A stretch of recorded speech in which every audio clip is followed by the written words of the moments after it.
Alright, মাত্র কয়েকটা দিন আগে অবশ্য সালমান খান আনুষ্ঠানিকভাবে জানিয়েছে যে তার আসন্ন চলচ্চিত্রের নাম হবে ব্যাটল অফ গালওয়ান। চলচ্চিত্রের পর্দায় তাকে অবশ্য আর্মির একজন সোলজারের চরিত্রে অভিনয় করতে দেখা যাবে। তাছাড়া মাত্র কয়েকটা দিন আগে চলচ্চিত্রের প্রথম মোশন ভিডিও আপলোড করেন সালমান খান। সেখানে অবশ্য চলচ্চিত্রের টাইটেল এবং তার লুক প্রকাশ্যে এনেছিলেন এই নায়ক। যদিও প্রকাশিত মোশন পোস্টারটিতে সালমান খানের চেহারায় অবশ্য অনেকটা ক্ষতবিক্ষত দেখা যায়। সো সবকিছু মিলে সালমান খানকে প্রকাশিত পোস্টারটিতে ব্যাপক অ্যাকশন মোডেই দেখা যায়। আর এরপর থেকেই অনুমান করা যাচ্ছে যে চলচ্চিত্রের পর্দায় সালমান খানের লুকের সাথে তার চরিত্রটি বেশ ভালোই থাকবে।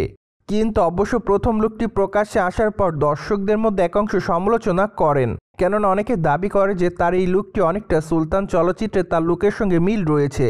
চাইলে নির্মাতারা অবশ্য তাকে অন্য একটি লুক দিতেই পারত, কিন্তু নির্মাতারা তেমনটা না করে সুলতান চলচ্চিত্রের লুকের সঙ্গে অনেকটাই সিমিলার রেখেছে তার আসন্ন চলচ্চিত্র ব্যাটল অফ গালওয়ানের লুকের।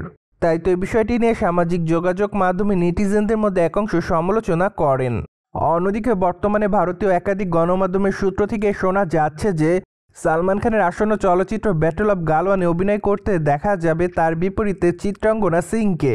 মূলত এট দ্য ফার্স্ট টাইম বলিউডের এই সুন্দরীকে সালমান খানের বিপরীতে কাজ করতে দেখা যাবে। তাই তো আপাতত তাদের সকল দর্শকরা তাদের এই চলচ্চিত্রটির জন্য অপেক্ষাতে। পাশাপাশি বর্তমানে অনুমান করা যাচ্ছে যে চলচ্চিত্রের পর্দায় তাদের দুজনের কেমিস্ট্রি রীতিমতো সকলের নজর কাড়বে। যাই হোক, এখন শুধুমাত্র অপেক্ষার পালা, কেননা চলচ্চিত্রটি যেহেতু আগামী বছর মুক্তি পাবে, তাই তো 2026 সালে বোঝা যাবে চলচ্চিত্রের পর্দায় তাদের দুজনের কেমিস্ট্রি আসলে দর্শকদের কাছে কতটা দৃষ্টি আকর্ষণ করতে পেরেছে। এদিকে অবশ্য সম্প্রতি এক ঘনিষ্ঠ সূত্রের মাধ্যমে শোনা যাচ্ছে যে বলিউডের ভাইজান সালমান খানের আসন্ন চলচ্চিত্রের শুটিংয়ের কাজ আগস্ট মাস থেকে শুরু করা হবে। যদিও প্রথম লটের শুটিংয়ের কাজ অবশ্য লাদাখ থেকে শুরু করার পরিকল্পনা রয়েছে চলচ্চিত্রের নির্মাতা সংশ্লিষ্টরা।